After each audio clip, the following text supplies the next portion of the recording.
Hello there, good evening and welcome to the 9 p.m. news on Rupavahini's Channel I. I'm Niket Karunaratna. A very good evening. I'm Dilanjali Ananda and these are the headlines for tonight.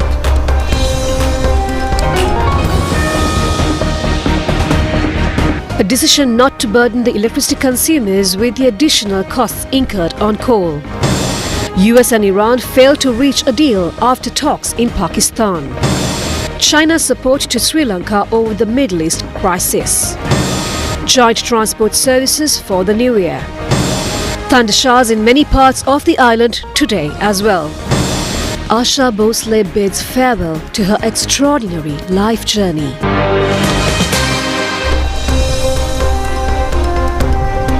For this and other stories in detail on your top story. The Public Utilities Commission of Sri Lanka says additional costs arising from the ongoing coal situation will not be passed on to elected consumers through future electricity tariff revisions.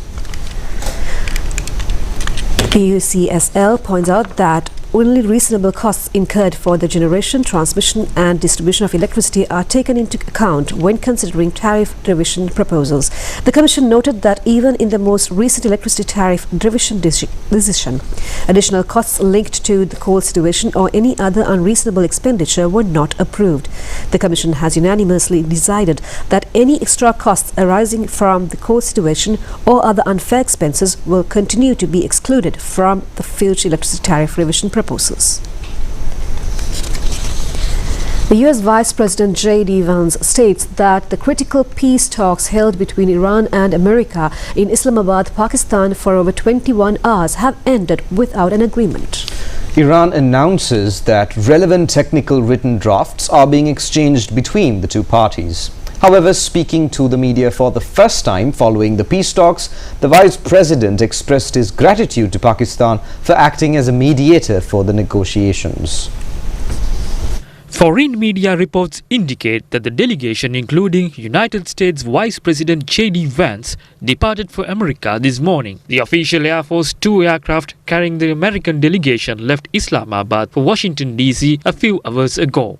Speaking to the media before departing Pakistan, Vice President J.D. Vance stated that Iran rejected the peace conditions presented by America without any official agreement. Foreign media analysts point out that with the departure of the American delegation this morning, hopes regarding regional peace in the Middle East have fallen into a state of uncertainty. However, the US Vice President further stated that stopping Iran's nuclear capabilities is their primary goal and that he, along with the American delegation, arrived in Pakistan for peace talks in good faith. Peace talks between Iran and the United States to end the ongoing war conflict in the Middle East commenced yesterday at the Serena Hotel in Islamabad, Pakistan. During the discussions, attention was focused on several key issues, including the Strait of Hormuz, the nuclear issue, war reparations, and the removal of sanctions for Iran. And the complete termination of the state of war existing with the region was also considered. However, Iran stated that the situation in the Strait of Hormuz will not change until the discussions between the two parties reach a common decision. Meanwhile, the United States Central Command in charge of the Middle East region has declared that 2 warships belonging to their forces passed through the Strait of Hormuz yesterday. A foreign media reports indicate Iran has completely rejected that statement. Minesweeper ships have thus traveled through the Strait of Hormuz and engaged in maritime operations in the Arabian Gulf region with the objectives of fully ensuring the freedom of those waters. Israel Prime Minister Benjamin Netanyahu states that despite the peace talks, attacks were launched targeting over 200 Hezbollah centers in Lebanon within the past 24 hours, and that the attacks against Iran and their allied groups will continue uninterrupted. Pope Leo XV stated yesterday during a special prayer service held at the Vatican for world peace that displays of war are now sufficient and that peace is not merely a dream. And we continue with more news from home. China's ambassador in Sri Lanka, Sri Shenghong, says that the government of China extends support to Sri Lanka in any problematic situation while facing the war environment in the Middle East. He has given this assurance when he called on Mahanayaka of the Malwata chapter, Most Venerable Tibbatuave Sri Sumangala Thera. Most Venerable Mahanayaka Thero, of the Malwatu chapter Tibbatuave Sri Sumangala Thera said on this occasion that steps will be taken to present a request under the signatures of Mahanayaka Theras of the three Nikayas to the embassies of the United States, Iran and Israel, calling to establish peace by ending war. We help Sri Lanka. We also hope Sri Lanka government and the people, China Sinopec companies, will do their best. They hold the ability to ensure uninterrupted the supply for his market shares. The third is Chinese government will provide necessary field support to Sri Lanka. Thereafter, the Chinese ambassador has met the Mahanayaka Thera of the Asgiriya chapter, Most Venerable Varakagoda Sri Jnanaratana Thera. On this occasion, gratitude was extended to the Chinese government for supporting Sri Lanka. Now, special bus and train services are available today as well for the general public leaving for hometowns during the New Year season. The National Transport Commission says more than 230,000 passengers had left for outstation areas by this morning. 1,500 additional SLTB buses are being deployed in the operation. Large groups of passengers were seen leaving for their villages since this morning. Special transport services are being implemented centering on Panadura, Kaduela, Bastian Mavata, Colombo and the Makumbara Expressway. The National Transport Commission says around 370 buses were deployed yesterday alone for Gaul and Mathura. Large number of passengers have flocked at the Colombo Central Bus Stand and also at the private bus stand in Bastian Mavata today as well. The Department of Railways has taken measures to operate special New Year trains from Colombo Fort to outstation areas. A special security program on behalf of the people is also being implemented continuously.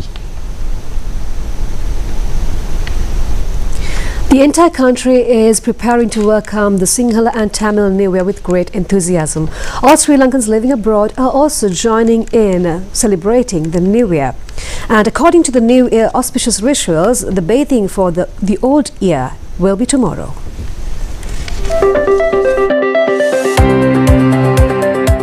Accordingly, the auspicious rituals state that it is appropriate to bath after applying nanu or a herbal mixture mixed with wood apple leaf juice and to engage in remembrance of Ishta Devata or personal deities. The dawn of the new year is scheduled for Tuesday, 14th April at 9:32 am.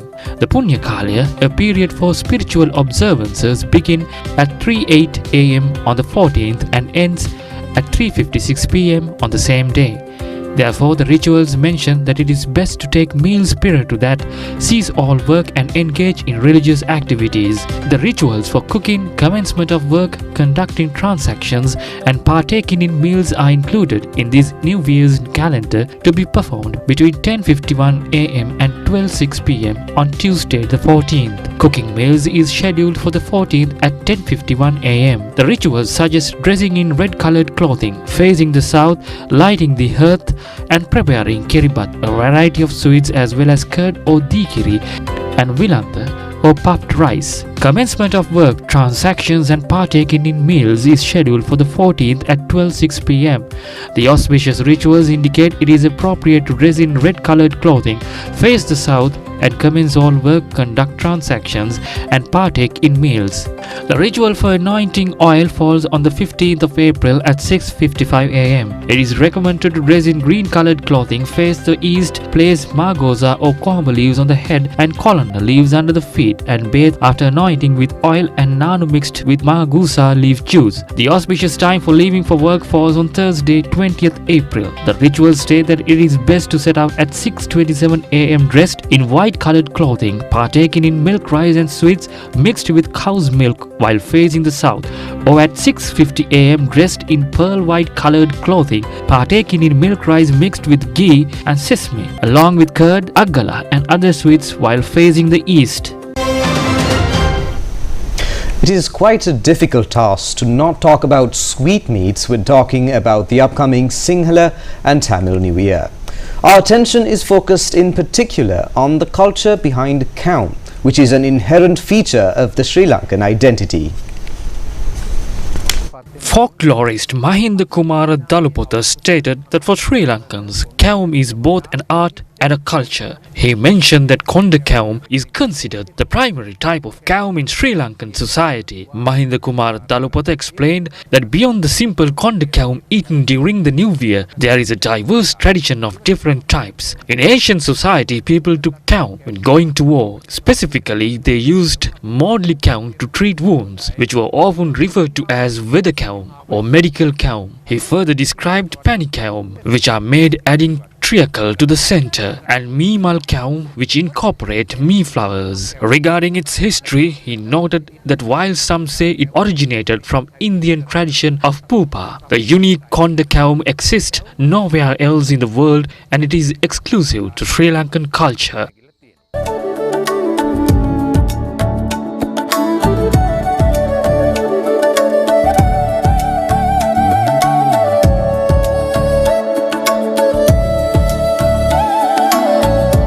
Mahinda Kumara Dalupatha explained that the technique of using a splinter to form the hair knot, describing it as an advanced scientific practice that ensures the inside is thoroughly fried. He clarified that when ancestors used the term baking, they meant through frying rather than burning. Mahinda Kumara Dalupatha added that the process allows kavum to be preserved for a long time.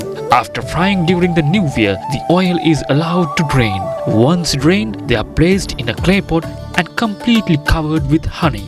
The body is then sealed with a cloth and kept in a smoky area. Even after 2 or 3 weeks, the honey can be squeezed out, resulting in an exquisite taste.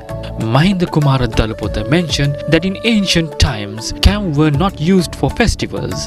They are used to soothe the hands of those who worked with plows and harrows, illustrating the depth connection between kavum and the traditional Sri Lankan way of life. There are many meaningful aspects connected to the Sinhala New Year, and I think this is the timely season for us to dive in to understand better on the Sri Lankan Sinhala folk songs, which is a cultural heritage of the island nation. The Sinhala and Tamil people share a remarkably rich culture, and that the Sinhala and Tamil New Year is a core national identity. Within this identity, there are distinct cultures for traditional sweets, folk games, auspicious rituals, and visiting relatives. Folk poetry is the element that blends all these aspects together and question what specific role folk poetry plays in unifying these cultures. While there are many traditional poems expressing both joy and sorrow, the uniqueness of the New Year lies in the prevalence of joyful songs and their associated activities. The New Year is not merely about reciting folk poetry, rather it provides a means to understand how to protect the nation, a message that can still be gleaned from these poems today. In the realm of cultural heritage, the resilience of traditional folk music is being redefined with an increasingly modernized industry. As global trends shift, a vital conversation has emerged regarding whether ancestral sounds are at risk of being overshadowed by contemporary styles. However, the prevailing sentiment among cultural observers is that tradition is not fading, but is instead undergoing a powerful evolution through a process of creative recreation. Experts highlight a growing moment where the rhythmic DNA of the past is being meticulously woven into the hits of the present, ensuring that the echoes of history remains a driving force in today's musical landscape. In a notable example, it was revealed how the sacred percussive patterns of a low country ceremony, traditionally preserved for the solemn Telpu Java ritual, were utilized as a structural foundation for a contemporary composition. Sindate the bal melova pavatin vipulanganu has This fusion demonstrates that by grounding modern rhythms in a classical folk poetry and drum beats, the industry can maintain its cultural identity with an appealing to a modern audience. While many academic definitions exist regarding the origins of written word, it is widely recognized that folk poetry is born uniquely within the human heart. Ahasa upantana sakinu badannawad polowa upantana sakinu badannawad මුහුද උපන් තැන සකිනුබ දන්නවද කවිය උපන් තැන සකිනුබ දන්නවද. The preservation of this art form is viewed not merely as a choice, but as both a profound duty and a collective responsibility, because traditional poetry resides in and merges out from the core of human emotion. It carries a weight that traditional poets themselves have long expressed. Ultimately, the survival of these verses lies in the deep awareness of the people, a sentiment that is clearly reflected in the enduring legacy of their work. අහස උපන්නේ අස්විදයෙන් නොවේද පොළොව උපන්නේ පුවපුටු පෙන් නොවේද මුහුද උපන්නේ මුව සිරසින් නොවේද කවිය උපන්නේ හදපතුලෙන් නොවේද. With that, we go in for a short break. We'll be back with more news from home after this break. Unlock the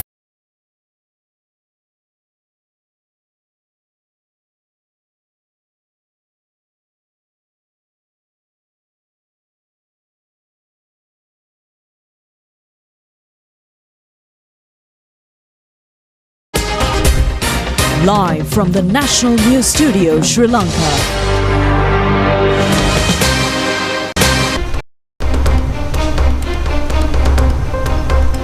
Welcome back.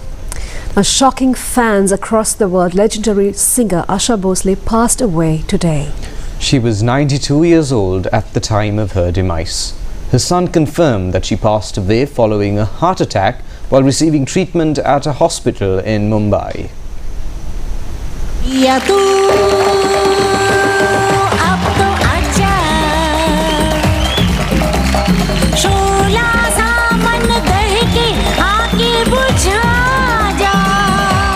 Born in Maharashtra in 1933, Asha became the revolutionary voice of Bollywood music with a rhythm uniquely her own.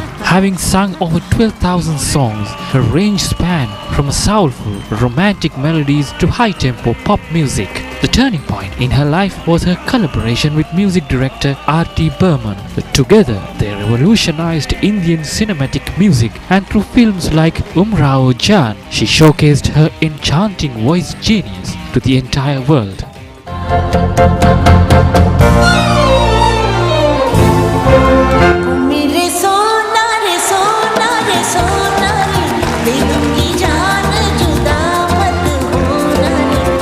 Following the path guided by her sister Lata Mangeshkar, Asha Bhosle took the Indian name to the international stage by collaborating with foreign artists as well.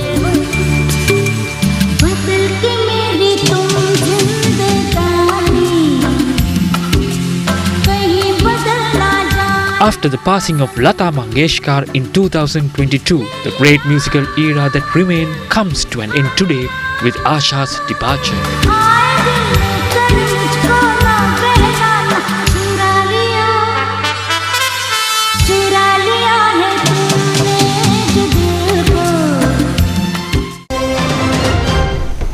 Though she bids farewell to the entire world, the fans will never forget her from their hearts. With that, we continue with more news. Today's New Year 4 games column looks into the traditional game of Eluan Kama, the goat and the tiger. As the sun rises on another Sinhala and Tamil New Year, the air is filled with rhythmic chants and joyful laughter of a younger generation discovering their roots. This year, the focus has shifted towards the preservation of traditional folk games, which serve as more than just entertainment. They are the bedrock of Sri Lankan cultural identity. One of the most captivating displays witnessed this season is the traditional game of Eluam Kama, the goat and the tiger. In a vibrant outdoor setting, children clad in colorful traditional attire were seen reenacting the old pursuit. The game features three primary roles. There is the Elua, the god, a child positioned in the center, and Eluhimio, honors, consisting of children performing a protective ring around the god. Finally, there is the Kotia, the tiger, and a child player attempting to break the cycle to catch the god. The significance of these activities are designed to install vital life lessons from a young age. This isn't just a game. It is about protection, self-esteem, and building a life with a community. It teaches children how to protect those they care about from external threats represented here by the tiger. The revival of these games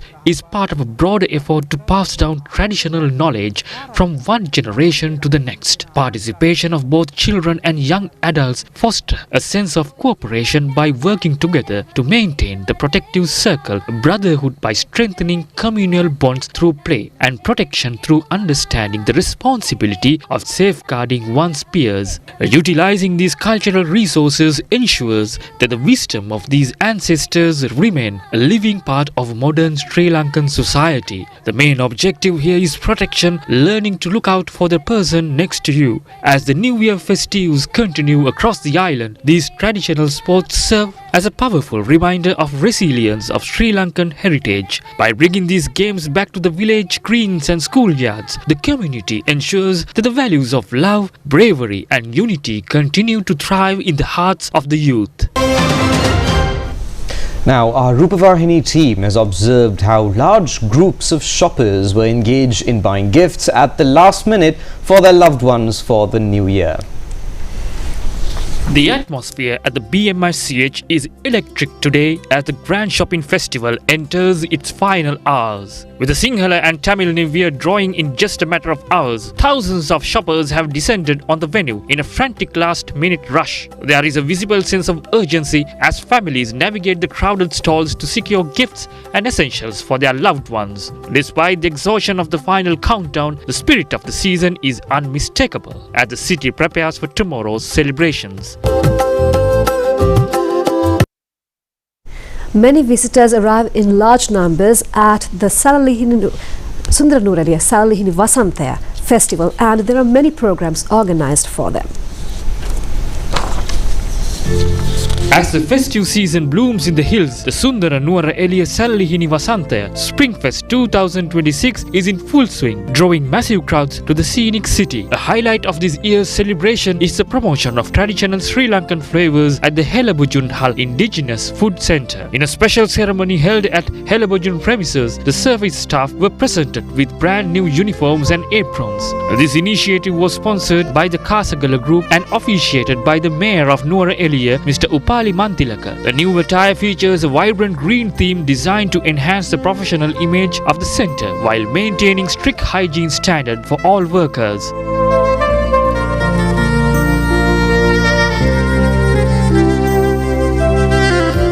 Visitors at the centre praise the quality and variety of the food, with one traveller remarking that the meals are excellent, affordable and offer a great selection of traditional options in one place.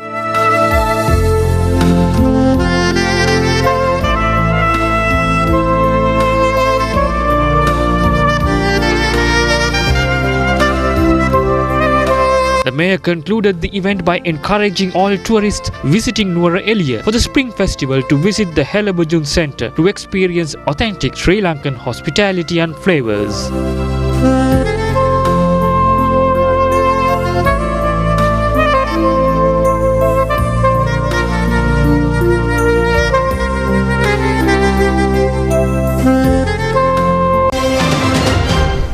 On the weather update, showers or thundershowers will occur at several places in western, Sabaragamuwa, central, southern, northwestern and Uva provinces and in Ampara, Batiklo and Polonnaruwa districts. Showers or thundershowers may occur at some places in Hambantota, Ampara, Batiklo and Monoragala districts in the morning.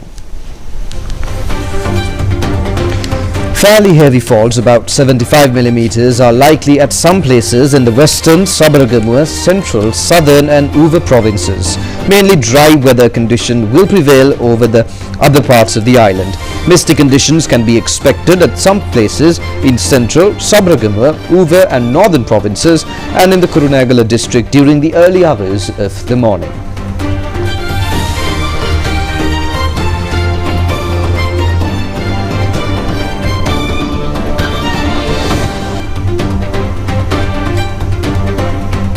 Hot and spicy out of the fun. 3 months.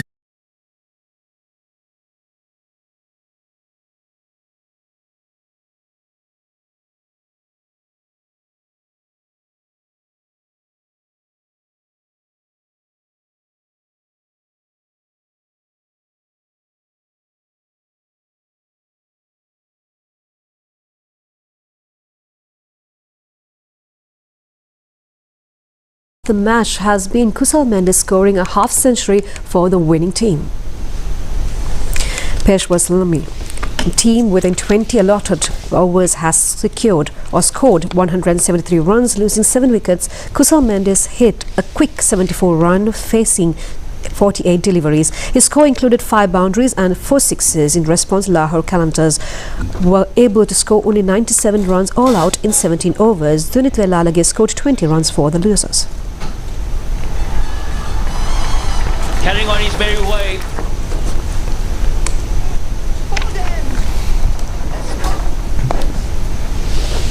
Elevation, but not the distance. Yeah, another one goes down. Round the wicket. Inside edge, very close to the Samdal.